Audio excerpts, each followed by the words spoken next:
Ouais, bonjour tout le monde. C'est bon de vous voir ce matin. On va aller dans la prière tout de suite. Père, combien c'est béni de s'adresser ces louanges et de se rappeler que tu nous as couverts de ta justice. Ta justice qui est parfaite, ta sainteté qui est parfaite. Seigneur, même si c'est pas parfait, c'est pas encore une réalité parfaite dans nos vies. Mais Seigneur, tu nous as revêtus de Christ. Et tu nous vois pleinement justes et parfaits par l'offrande de ton Fils. Quelle libération! Tu nous libères de toute culpabilité. Tu nous libères de tout fardeau, Seigneur. Tu nous guéris. Quel privilège qu'on a. Merci de la bénédiction qu'on a d'être ensemble ce matin, de pouvoir plonger nos regards dans ta parole divine. Elle nous nourrit, elle nous fortifie, elle nous affermit, elle nous sanctifie. Seigneur, on demande pardon parce que on n'est pas toujours attentif à ton parole. Seigneur, garde-nous ce matin pleinement attentifs à ce que tu veux nous enseigner, à ce que tu veux nous montrer. Aide-nous, Seigneur, à mettre en pratique ce qu'elle nous enseigne, ce que tu veux nous attendre. On te remercie d'avance, mon Dieu.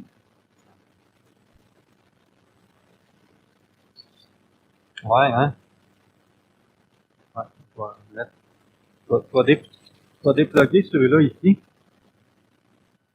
C'est lui qui est le pire. Déjà mieux? Ouais. Comment? Ah, c'était les signaux en arrière, quoi.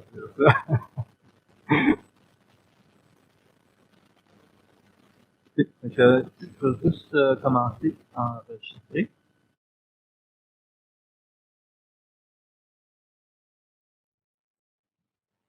Ah, c'est ça. On l'a trouvé le problème en passant. C'est le fil entre la console et l'ordinateur, juste pour en acheter un autre. Donc, ça devrait être réglé pour dimanche prochain. OK, donc, l'enregistrement est parti. Bien, bonjour tout le monde.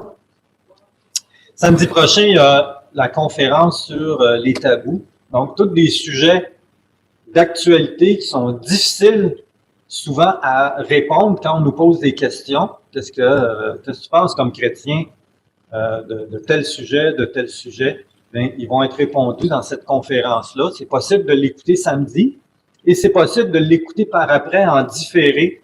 Donc, c'est le même coût, c'est 30 $.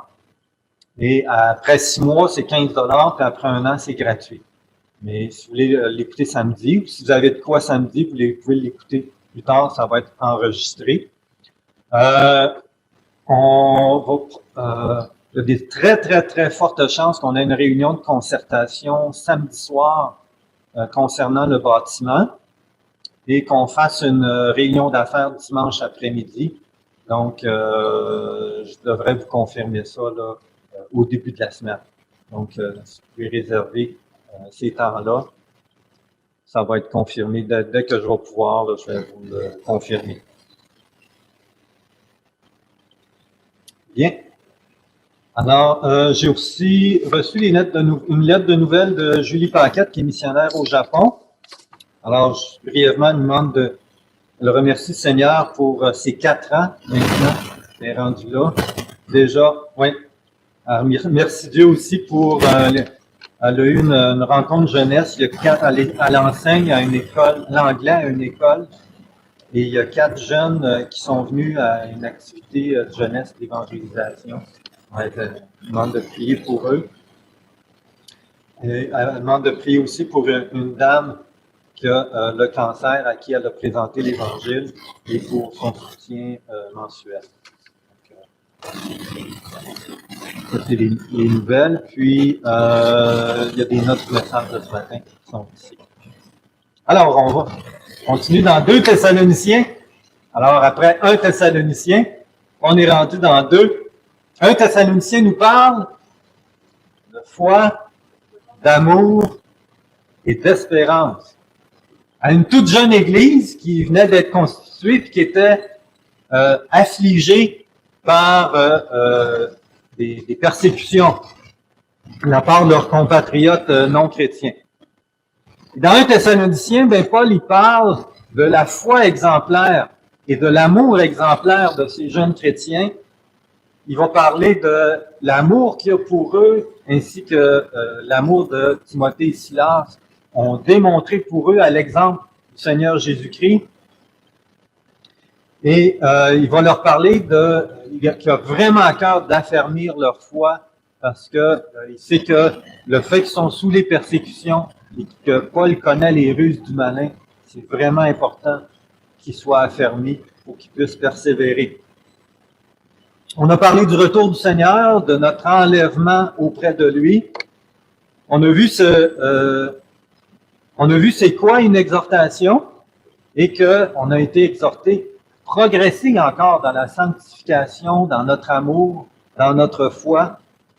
On a été exhorté à trouver notre joie dans le Seigneur, au travers des prières, des actions de grâce, la plénitude du Saint-Esprit et la parole de Dieu, sachant que Dieu se charge lui-même de notre sanctification. La semaine dernière, j'ai parlé de la fidélité de Dieu et que les promesses que Jésus a faites aux prières sont à prendre avec sérieux. On a intercédé cette semaine pour une jeune fille qui a grandi dans notre église. La plupart d'entre nous, on a bien connu, Rebecca Cochet. Et ensemble, on a pris un temps toute la semaine pour intercéder, puis un temps mercredi soir pour le faire. Je vous encourage à continuer à prier pour elle. Et je vous invite pour cette nouvelle semaine de prier pour Caroline. Caroline, l'épouse de Sylvain qui a la sclérose en plaques. Et je parlais avec elle cette semaine, elle a beaucoup de douleurs.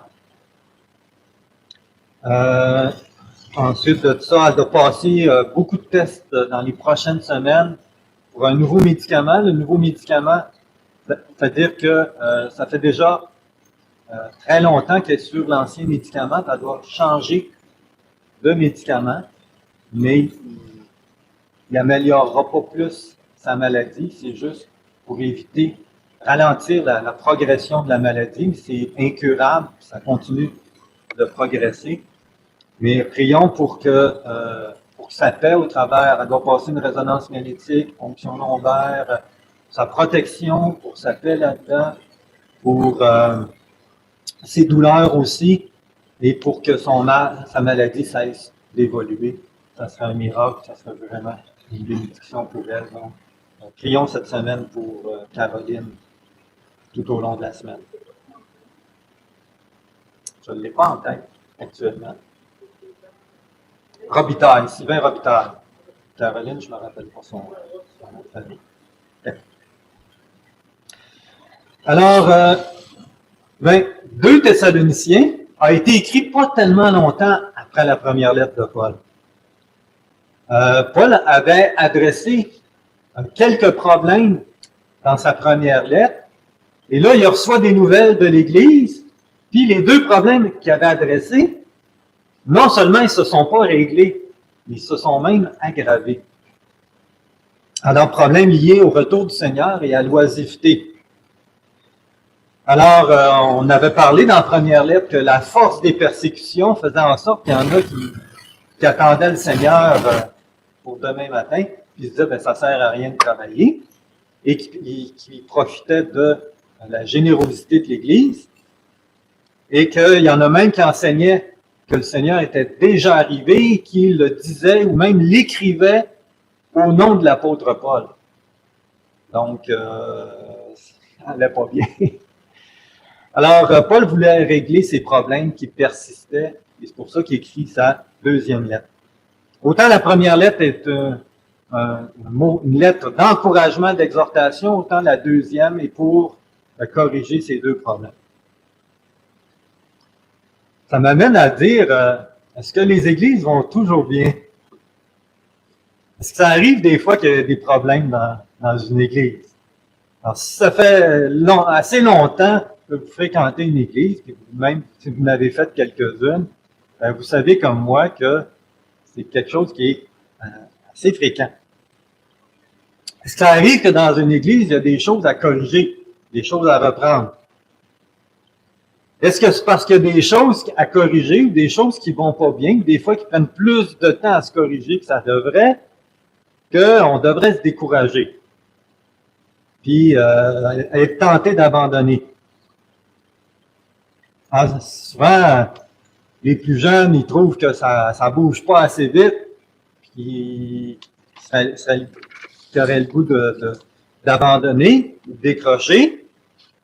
Les plus âgés, eux autres, ils trouvent que les jeunes, ils veulent aller trop vite, puis que trop ressembler à ce qui se fait dans le monde, puis qu'ils sont pas contents de ça.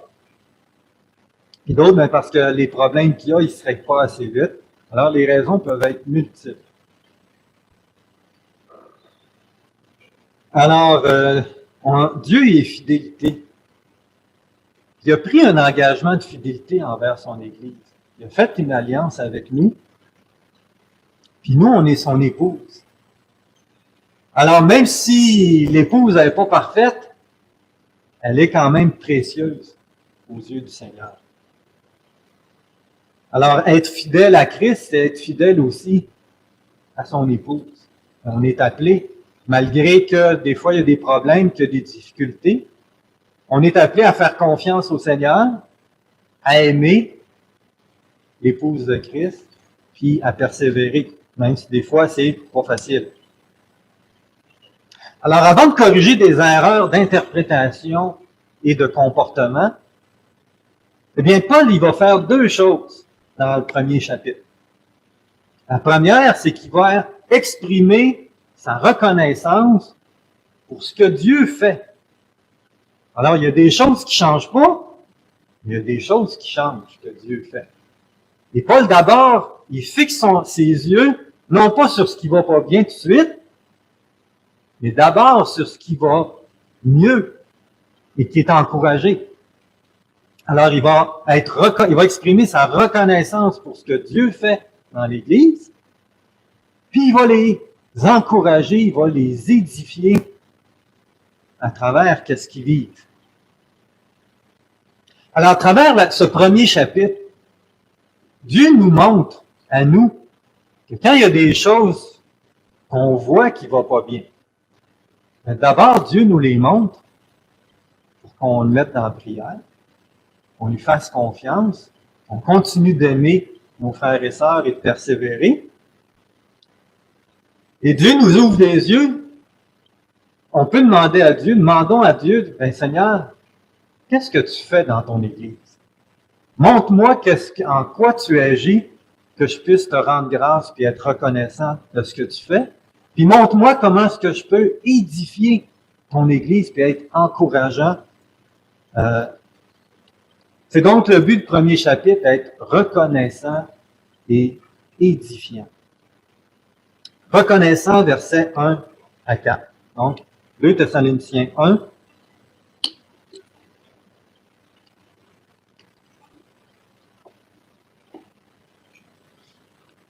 Paul, Sylvain et Timothée, donc comme dans la première lettre, à l'Église des Thessaloniciens qui est en Dieu notre Père et dans le Seigneur Jésus-Christ, que la grâce et la paix vous soient données de la part de Dieu le Père et du Seigneur Jésus-Christ. Grâce et paix, c'est ce que Paul mentionne régulièrement dans l'adresse, dans l'ouverture, quand il écrit une lettre à une église. C'est le fruit de l'Évangile, d'être réconcilié avec Dieu, de se pardonner mutuellement, puis on expérimente la grâce et la paix. Et c'est ce que Paul souhaite dans toutes ses lettres, que les chrétiens expérimentent la grâce et la paix. Versets 3 à 4 et 4. Nous devons toujours rendre grâce à Dieu pour vous, frères, comme cela est digne, parce que votre foi fait de grands progrès. Et que l'amour de chacun de vous tous, les uns pour les autres, augmente de plus en plus. de sorte que nous-mêmes, nous nous glorifions dans les églises de Dieu au sujet de votre persévérance et de votre foi au milieu de toutes vos persécutions et des afflictions que vous endurez. Alors, Paul il est content de ce que Dieu fait, puis il le remercie. Il le remercie d'abord, pourquoi? Parce que c'est la volonté de Dieu. Hein? On l'a vu dans chapitre 5, verset 18. Si vous voulez regarder avec moi, 1 Thessaloniciens 5, 18. En toutes circonstances, rendez grâce, car telle est à votre égard la volonté de Dieu en Christ Jésus. C'est la volonté de Dieu de rendre grâce, qui est premier à le mettre en pratique. Hein, qu'est-ce qu'il enseigne? Mais aussi parce qu'il y a deux bonnes raisons de rendre grâce à Dieu. C'est que dans sa première épître, Paul il a prié pour ça, puis il les a exhortés pour qu'ils progressent. Et ça s'est réalisé. Dieu il a répondu à sa prière. Ils ont répondu à ses exhortations. Il est vraiment encouragé de ça. Regardez qu'est-ce qu'il a dit dans sa première lettre par rapport à ça. Chapitre 3, versets 3 et 8.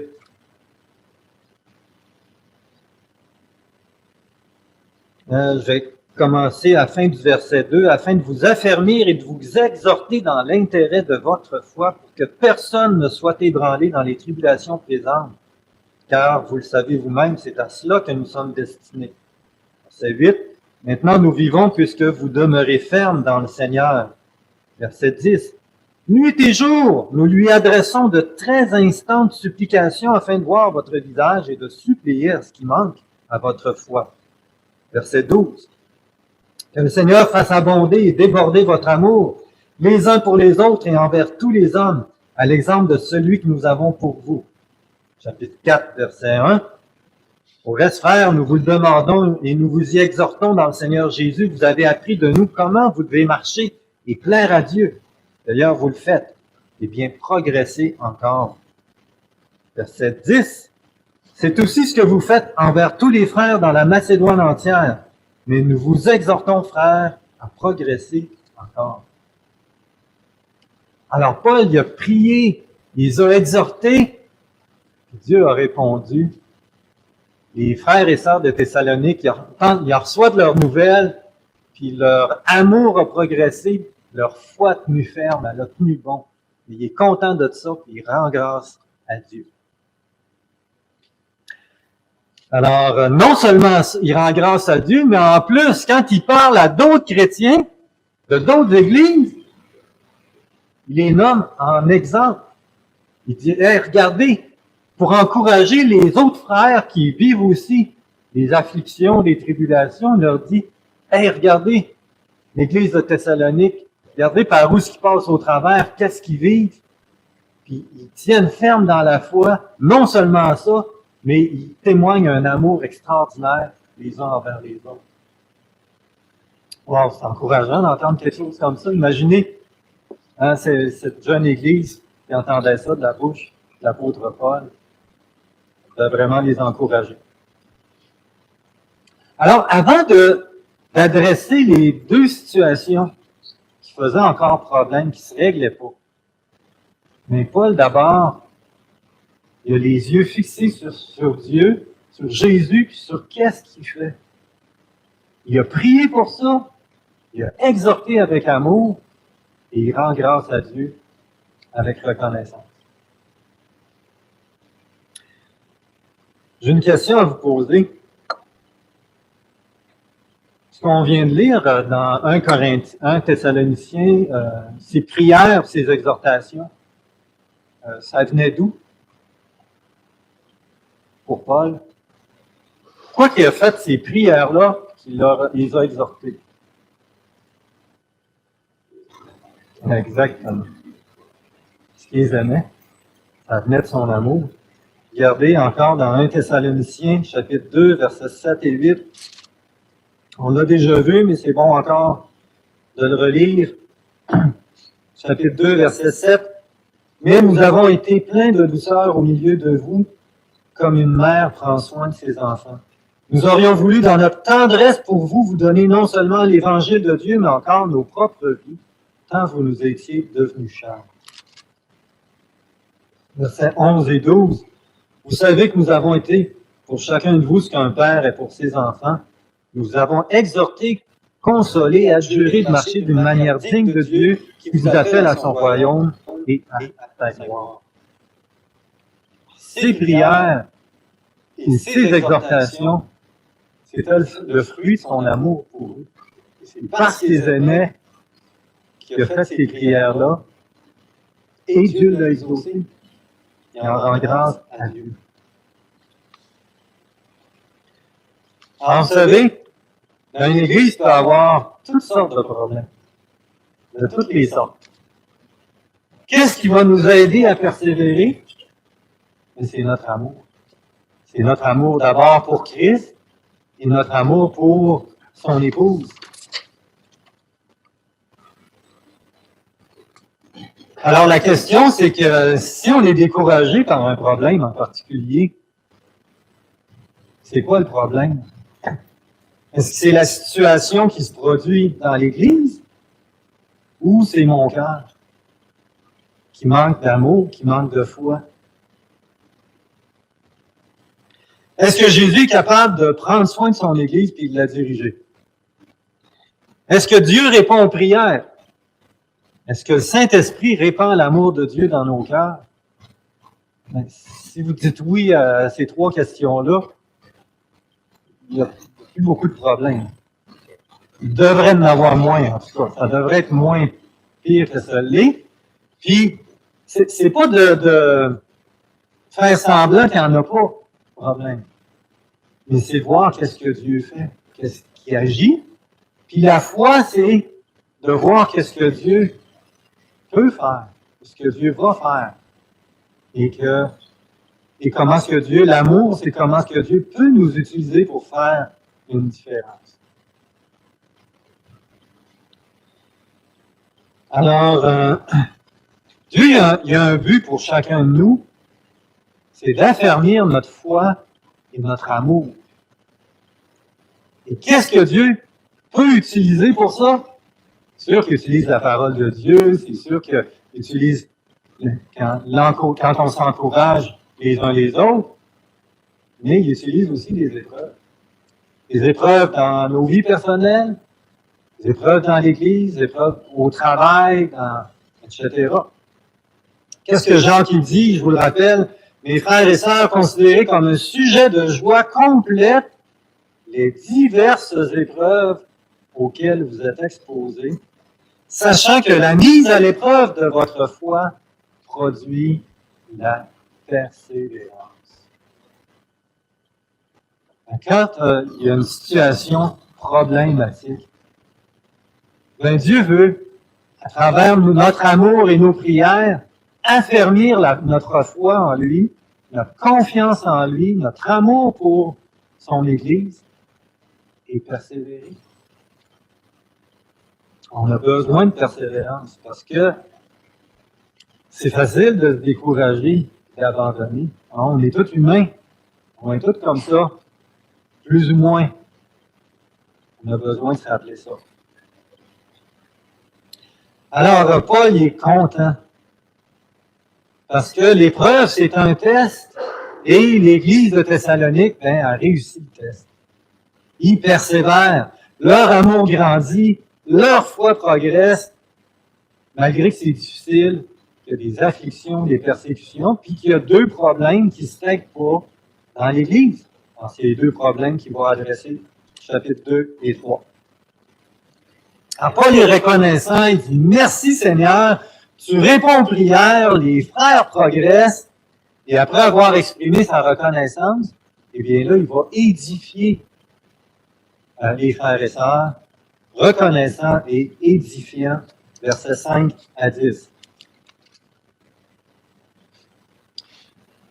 Alors, comment est-ce qu'il va les édifier? Il va s'inspirer des prophètes de l'Ancien Testament, des paroles de Jésus, pour les encourager. Paul encourage les chrétiens qui sont persécutés que le retour du Seigneur va mettre fin aux persécutions. Ça ne durera pas tout le temps, cette affaire-là. Il va avoir une fin. Quand Jésus va revenir, eh bien, il va les délivrer de leurs persécuteurs, il va les délivrer de leurs souffrances. Dieu va pleinement les consoler, les réconforter. Fait qu'ils encouragent. Mais pour ceux qui les persécutent, il y a un jugement. Il y a un jugement. Les apôtres devaient prêcher ce message. Alors, je vous lis Acte 10, 42.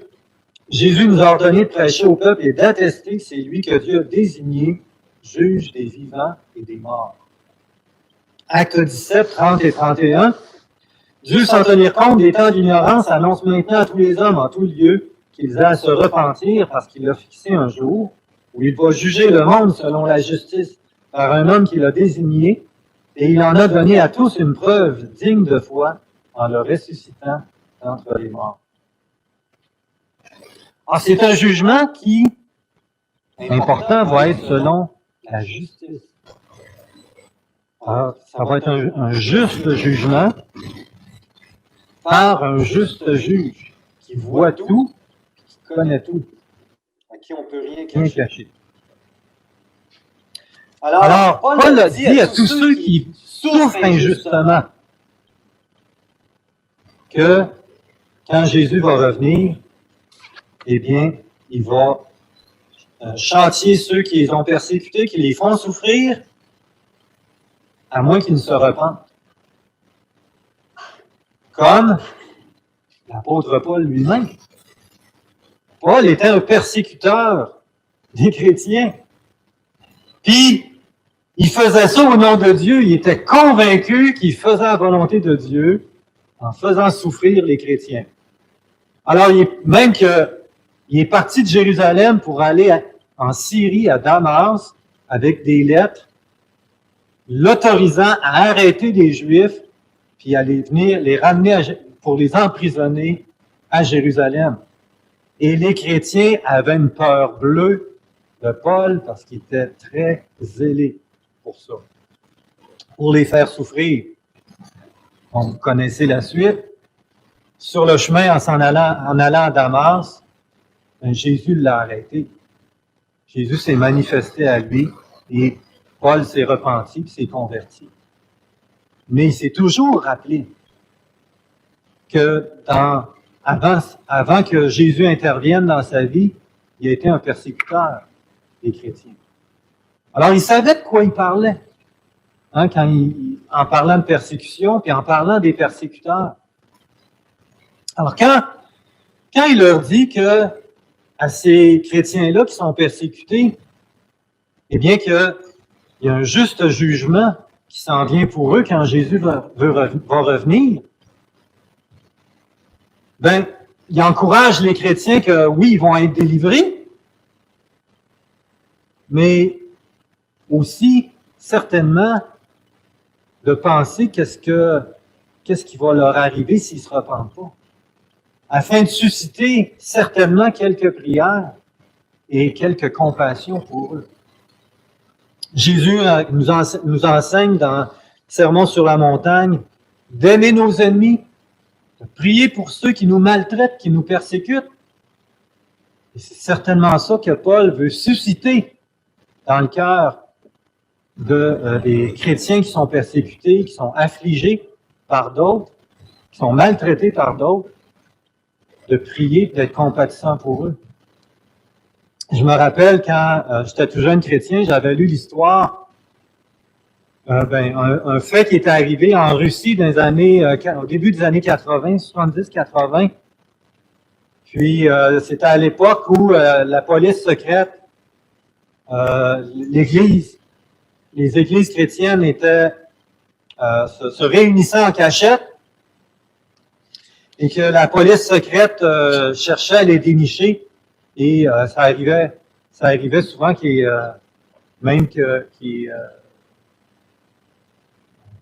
mettaient à mort. Et alors qu'il y avait une dame qui était à genoux et que le policier s'en apprêtait à la tirer, la dame elle s'est mise à prier pour cet homme-là, pour ce policier-là. Puis elle priait, Seigneur Jésus, donne de l'amour à cet homme-là, révèle-lui ton amour, change son cœur. Et lui, quand il a entendu cette dame-là prier pour lui, ça l'a saisi, ça l'a pris par surprise, il a laissé tomber son âme, puis s'est sauvé. Quelques jours après, il s'est converti. C'est comme ça qu'on a su l'histoire. Mais c'est la prière puis l'amour de Jésus dans cette dame pour cet homme-là qui l'a amené à la repentance, à réaliser que, voyons, ça n'a pas d'allure ce que je fais là, qui l'a amené à se repentir et à trouver le Seigneur Jésus-Christ. Alors, c'est ce que Paul, je pense, pour ça qu'il écrit ça ici, parce que le fait que Jésus revient comme un juste juge, c'est une réalité, et que c'est une réalité qui est triste pour ceux qui ne croient pas. En même temps, c'est une consolation pour ceux qui sont maltraités et persécutés, que ça va mettre un terme à ça, que Jésus va faire justice, mais en même temps faire naître des prières et de l'amour pour eux, la compassion pour eux. Alors, on va lire un passage. Je reprends à partir de la fin du verset 4. Au milieu de toutes vos persécutions et des afflictions que vous endurez, c'est une preuve du juste jugement de Dieu pour que vous soyez trouvés dignes du royaume de Dieu pour lequel aussi vous souffrez. En effet, il est juste de la part de Dieu de rendre l'affliction à ceux qui vous affligent et de vous donner, à vous qui êtes affligés, du repos avec nous lors de la révélation du Seigneur Jésus, venant du ciel avec ses anges puissants dans une flamme de feu, exerçant la vengeance contre ceux qui ne connaissent pas Dieu et qui n'obéissent pas à l'évangile de notre Seigneur Jésus, lesquels subiront la peine d'une perdition éternelle, loin de la face du Seigneur et de la gloire de sa force, lorsqu'il sera venu pour être en ce jour-là glorifié dans ses saints et admiré dans tous ceux qui auront cru, car notre témoignage auprès de vous a été cru.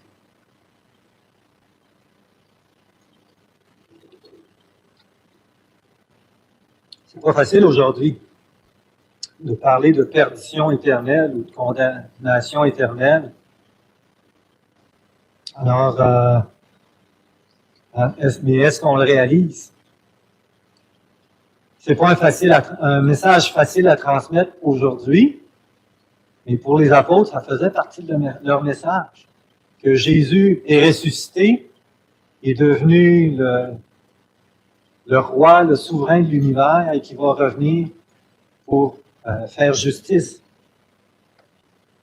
Alors, quand on parle du retour du Seigneur, bien en même temps, on annonce, quand on fait le repas du Seigneur, on annonce le retour du Seigneur et le jugement et la perdition éternelle qui s'ensuit. Sinon, Jésus nous a sauvés de quoi? Jésus a pris notre condamnation sur lui à la croix, il nous a sauvés de la perdition éternelle. C'est quelque chose. Alors, ça nous encourage à prier, à parler du Seigneur et à être compatissant envers ceux qui ne le connaissent pas encore.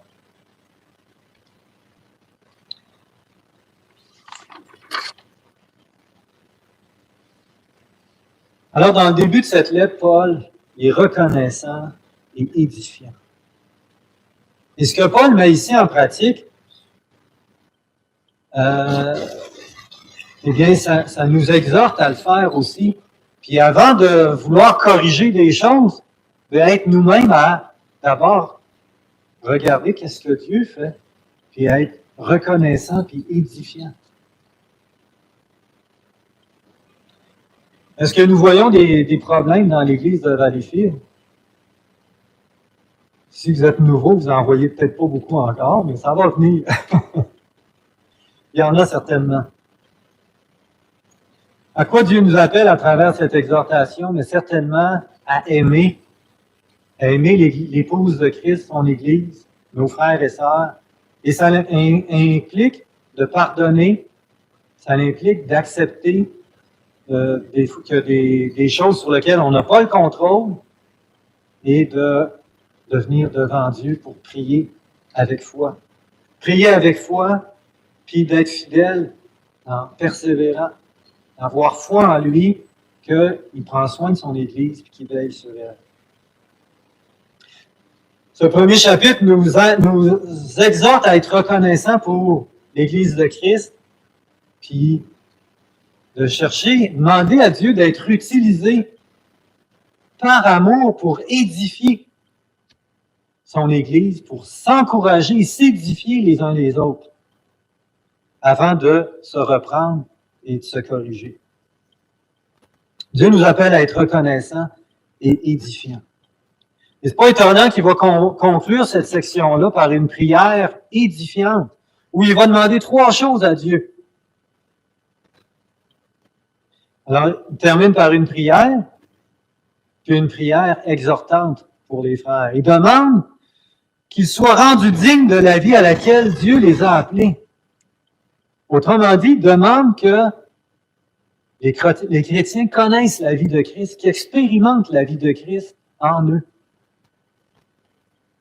Deuxièmement, il demande que sa puissance les aide à accomplir le bien.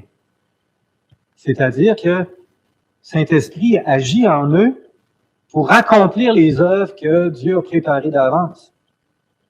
Et troisièmement, il demande que leur foi soit rendue parfaitement en action, c'est-à-dire que leur prière et leur confiance en Dieu les amène à persévérer malgré les épreuves qu'ils vivent et les difficultés.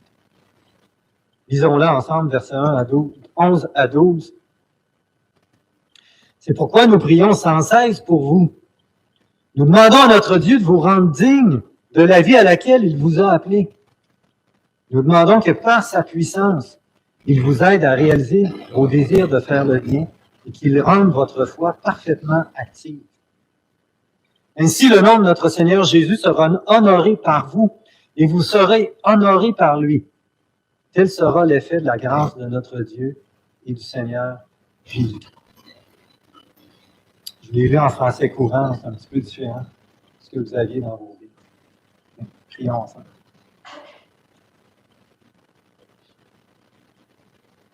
Un Père bien-aimé, j'ai vraiment été exhorté par cette étude, ce message. Seigneur, tu nous encourages à regarder à toi, lever nos yeux vers toi et de voir en toute situation comment tu agis, que tu réponds aux prières et comment est-ce que, Seigneur, l'amour que tu mets dans nos cœurs est ce qui est le plus important. Ça fait plusieurs fois que tu nous le rappelles à travers 1 et 2 Thessaloniciens, que l'amour, c'est le plus important. Et c'est parce que, Seigneur, c'est vrai. C'est le premier commandement.